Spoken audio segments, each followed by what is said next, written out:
For 37 years, one man seemed untouchable. He survived sanctions. He survived economic collapse. He survived opposition movements. He survived international isolation. He survived elections that many disputed. He survived countless predictions of his downfall. His name was Robert Gabriel Mugabe. To millions of Zimbabweans, he was the father of the nation. To his critics, he was an autocrat who had stayed in power for far too long. Yet in November 2017, after nearly 4 decades at the top, his rule collapsed with astonishing speed, and the final act lasted only a few minutes.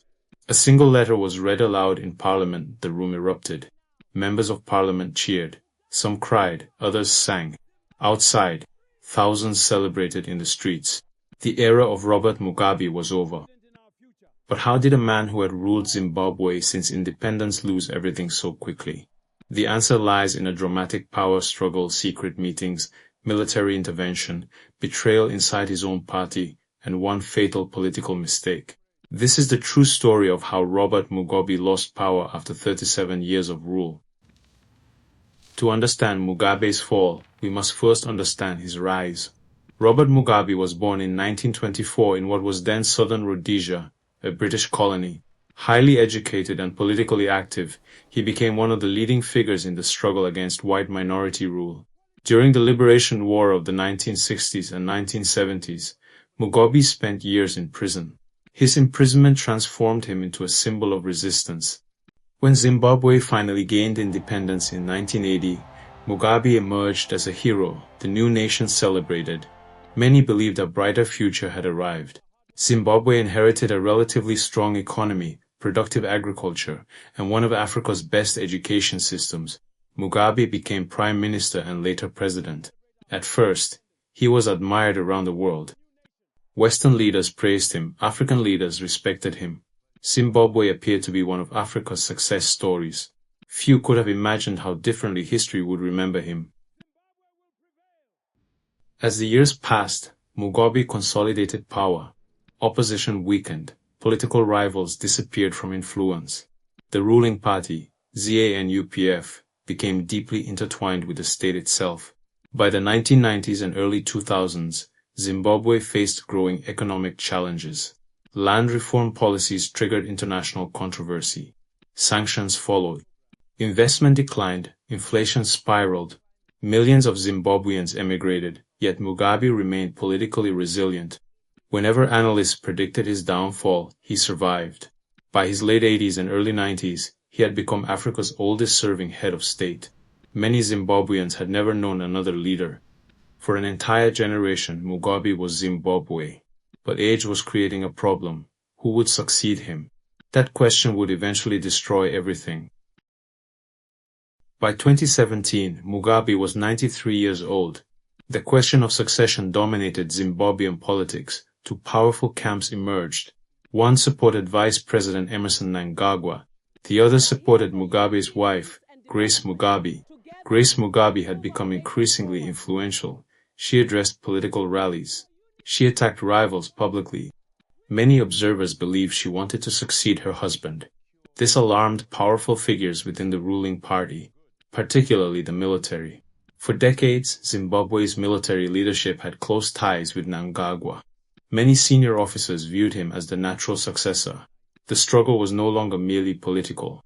It was becoming a battle for control of the state itself. Behind closed doors, tensions escalated. Publicly, everyone professed loyalty to Mugabe. Privately, factions prepared for war. On the 6th of November 2017, everything changed. Mugabe dismissed Vice President Mnangagwa. The firing shocked Zimbabwe. Mnangagwa fled the country. His allies warned that the move threatened national stability. For many observers, the meaning was obvious. Grace Mugabe appeared closer than ever to the presidency. The military leadership was furious. 4 years they had supported Mnangagwa. Now they believed their influence and perhaps their future was under threat. What Mugabe may not have realized was that he had crossed a line. For decades, he had balanced competing factions. Now he appeared to be choosing one side. The military began moving, and events would soon spin beyond his control. A few days later, Zimbabwe's military commander, Constantino Chiwenga, delivered an extraordinary warning. He publicly criticized the purge of Liberation War veterans and party officials. Such criticism was almost unheard of. The message was unmistakable. The military was unhappy. The government responded aggressively. Some politicians accused the military of interfering in politics. The confrontation intensified. Zimbabweans watched anxiously. Many sensed that something historic was approaching, but nobody knew exactly what would happen next. Then the tanks appeared. On the night of the 14th of November 2017, residents of Harare noticed unusual military activity. Armored vehicles rolled toward the capital. Rumors spread rapidly. Social media exploded. Nobody knew whether a coup was underway. As dawn approached, soldiers secured strategic locations. The state broadcaster came under military control. Government officials associated with Grace Mugabe's faction were detained. The military effectively controlled the capital. Then came the announcement. A military officer appeared on national television. He insisted that this was not a coup. Instead, he claimed the military was targeting criminals around Mugabe who were causing suffering and instability. Mugabe and his family, he said, were safe. The statement was carefully crafted. Across Africa, military coups often trigger international condemnation. Zimbabwe's military wanted to avoid that label. But regardless of terminology, the reality was clear. The military now held power, and Mugabe was effectively under house arrest. Many expected Mugabe to resign immediately. He did not. Negotiations began. Military leaders met him repeatedly. Regional leaders became involved. Mediators tried to broker an exit. Yet Mugabe remained defiant. For 37 years he had defeated every challenge. Why should this be different? Reports suggested that discussions focused on guarantees for his family, security arrangements, and the terms of his departure. Days passed. The military waited. The nation waited. Still Mugabe refused to step down. Then came one of the most remarkable moments in African political history. On the 19th of November 2017, Zimbabweans gathered around televisions expecting a resignation speech. The atmosphere was electric. Even international media anticipated the announcement. Everything pointed toward Mugabe leaving office. But when he began speaking, something unexpected happened. He did not resign. Instead, he talked about party processes and upcoming meetings. He suggested he would continue presiding over political affairs. Zimbabweans watched in disbelief. Military officials sitting beside him reportedly appeared stunned. The speech became famous almost instantly. People had expected an ending. Instead, Mugabe had chosen resistance. The crisis deepened dramatically. The failed speech changed everything. Until now, some members of the ruling party hoped Mugabe would leave voluntarily. After the speech, patience disappeared. The party that had sustained his power for decades turned against him. ZANU-PF removed Mugabe as party leader and replaced him with Mnangagwa. This was extraordinary. The organization Mugabe had dominated for decades was abandoning him. Allies vanished. Supporters switched sides. Politicians who had praised him suddenly demanded his departure. The political machine he had built was now moving against him, and it was moving fast. Meanwhile, something else was happening. Thousands of Zimbabweans poured into the streets. For years, public protests against Mugabe had been risky. Now people celebrated openly. Crowds waved flags. Families danced. Strangers hugged each other. The scenes were remarkable. Many Zimbabweans believed they were witnessing the end of an era. For younger citizens, it was difficult to imagine life after Mugabe, yet that future suddenly seemed possible. The pressure on the president intensified. The military opposed him. His party opposed him. Large sections of the public wanted him gone. Still he remained in office. But the final mechanism was already being prepared. Impeachment. On the 20th of November, ruling party officials announced plans to impeach Mugabe. The accusations were severe. Among them was the claim that he had allowed Grace Mugabe to improperly influence state affairs. Party leaders coordinated with opposition lawmakers. The numbers were there. For perhaps the first time in his political career, Mugabe faced almost certain defeat inside parliament. This was no longer merely political pressure. It was a constitutional process that could publicly humiliate the man who had ruled Zimbabwe since independence. The threat was real, and Mugabe knew it.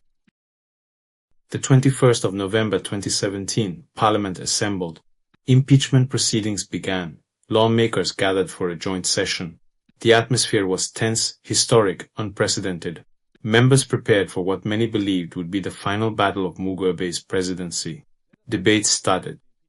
Procedures were followed, then suddenly, everything changed. A note arrived. The speaker received a letter. The chamber fell silent. He began reading. The letter stated that Robert Gabriel Mugabe was resigning as president of Zimbabwe with immediate effect. That was it. A few sentences, a few moments.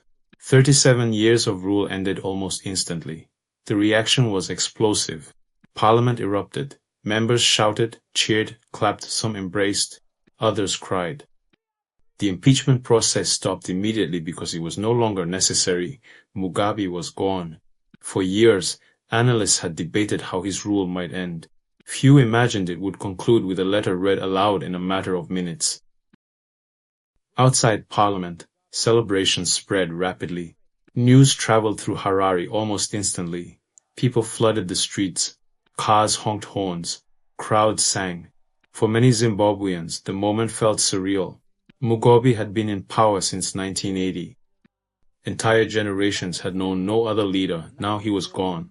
The resignation marked the end of one of the longest political eras in modern African history. Yet amid the celebration, questions remained. What would happen next? Would real change follow, or had one ruling faction merely replaced another?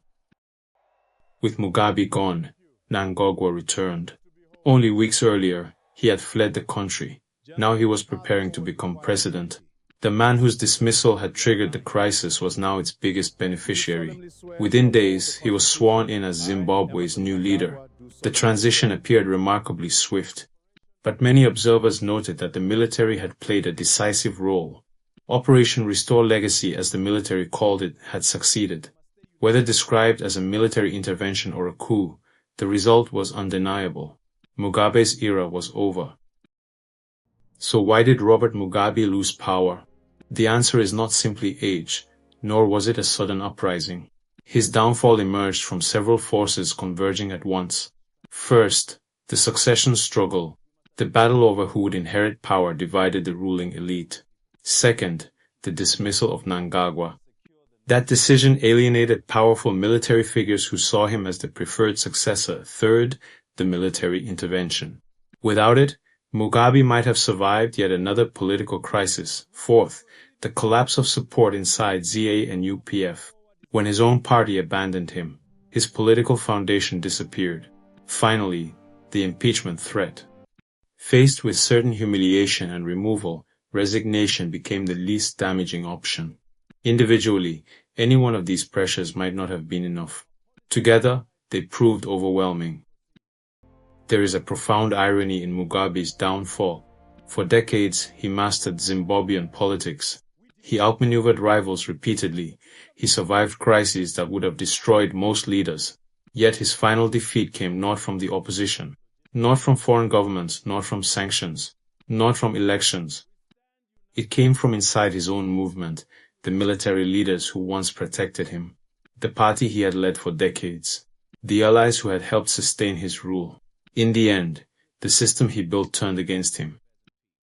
Robert Mugabe's story remains one of the most extraordinary political journeys in African history. He began as a liberation hero. He became a nation builder. He evolved into one of Africa's most dominant political figures. For 37 years, he appeared immovable. Yet power often creates an illusion of permanence. In November 2017, that illusion shattered. A succession battle spiraled out of control. The military intervened, his party revolted, Parliament prepared impeachment, and finally, a letter arrived. The reading of that letter took only a few minutes, but it ended 37 years of rule. The man who once seemed untouchable discovered a lesson repeated throughout history. No matter how powerful a leader becomes, political survival ultimately depends on the loyalty of those around him. And when that loyalty disappears, Even the strongest ruler can fall with astonishing speed. If you enjoyed this documentary, subscribe for more deep historical stories from Africa and around the world, because history is not just about the past. It explains the world we live in today.